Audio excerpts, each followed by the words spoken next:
നമ്മുടെ കയ്യിലുള്ളത് മെറ്റാർവിയുടെ ERT1502 മോഡലുള്ള ഒരു എർത്ത് റെസിസ്റ്റൻസ് മീറ്ററാണിത്. നമുക്കിനി ഇതിൻ്റെ ഉള്ളിൽ എന്തൊക്കെയാണ് ഇതിൻ്റെ ആക്സറീസ് ആയിട്ട് വന്നിട്ടുള്ളതെന്ന് നമുക്കൊന്ന് ചെക്ക് ചെയ്യാം.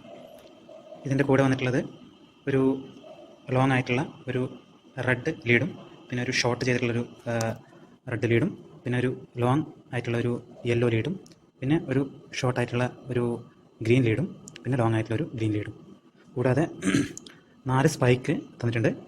പിന്നെ എക്യുപ്മെൻറ്റ് പിന്നെ അതിൻ്റെ ഒരു മാനുവലും പിന്നെ അതിൻ്റെ കൂടെ തന്നെ 2 കണക്റ്റിംഗ് ആയിട്ടുള്ളൊരു ലീഡ് തന്നിട്ടുണ്ട്. പിന്നെ ഇതിൻ്റെ ബട്ടൺസ് നമുക്കൊന്ന് പരിശോധിക്കാം. ഇത് hold button, low continuous button, ഇത് ലൈറ്റ് ബട്ടൺ, ഇത് ടെസ്റ്റ് ബട്ടൺ. ഇത് പറയുന്നത് എർത്ത് വോൾട്ടേജ് ചെക്ക് ചെയ്യാനുള്ള ഇതാണ്. പിന്നെയുള്ളത് റെസിസ്റ്റൻസ് ചെക്ക് ചെയ്യാനുള്ളത്.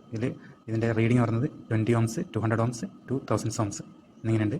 ഇപ്പുറത്ത് നോക്കിയാൽ 200 kilo ohm. പിന്നെ ഇത് DC-യുടെ 1000 DC വോൾട്ടേജിൻ്റെത്, 750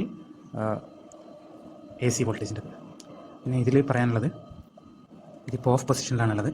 ഓൺ ചെയ്യുമ്പോൾ തന്നെ നമുക്ക് ഇതിൻ്റെ അകത്ത് ഇതിൻ്റെ നിലവിലുള്ള ബാറ്ററി വോൾട്ടേജ് കാണിക്കാം. സാധാരണ രീതിയിൽ 8.9 മുകളിൽ, അതായത് 8.5 മുകളിൽ നമുക്ക് ഇതിൽ വോൾട്ടേജ് ആവശ്യമാണ്. പിന്നെ ഇതിലുള്ള കണക്റ്റിംഗ് പോർട്ട്സാണ് കാണിക്കുന്നത്. E2, P2, P1, E1.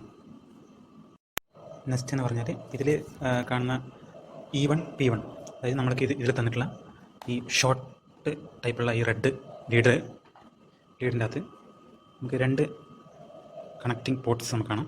ഈ 2 എണ്ണം ഇതിൽ കണക്ട് ചെയ്ത് നമുക്ക് ഏതിലാണോ നമുക്ക് എർത്ത് ടെസ്റ്റ് ചെയ്യേണ്ടത് അത് നമ്മൾ ഇതിൽ കണക്ട് ചെയ്യുക.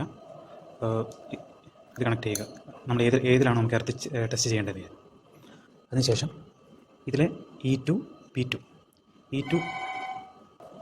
ഇതിൽ E2ൽ നമ്മൾ കണക്ട് ചെയ്യേണ്ടത് നമ്മൾ ഈ ലോങ് ആയിട്ടുള്ള റെഡ് ലീഡാണ് കണക്ട് ചെയ്യേണ്ടത്. P2ൽ കണക്ട് ചെയ്യേണ്ടത് നമുക്ക് യെല്ലോ ലീഡ് കണക്ട് ചെയ്യും. E2 എന്ന് പറയുന്നത് നമ്മൾ ഇത് റീഡ് ചെയ്യുന്ന പിക്സ് എത്ര ആഴത്തിലാണ്, അത് എത്ര ആഴത്തിൽ നമ്മൾ താഴ്ത്തിയിട്ടുണ്ട് അതിൻ്റെ 10 മടങ്ങ്, അതായത് 10 മടങ്ങ് നമുക്ക് ഇതിന് ദൂരത്ത് നമ്മൾ പിക്സ്, ഇതിൻ്റെ ഈ പിക്സ് നമുക്ക് ഘടിപ്പിക്കണം.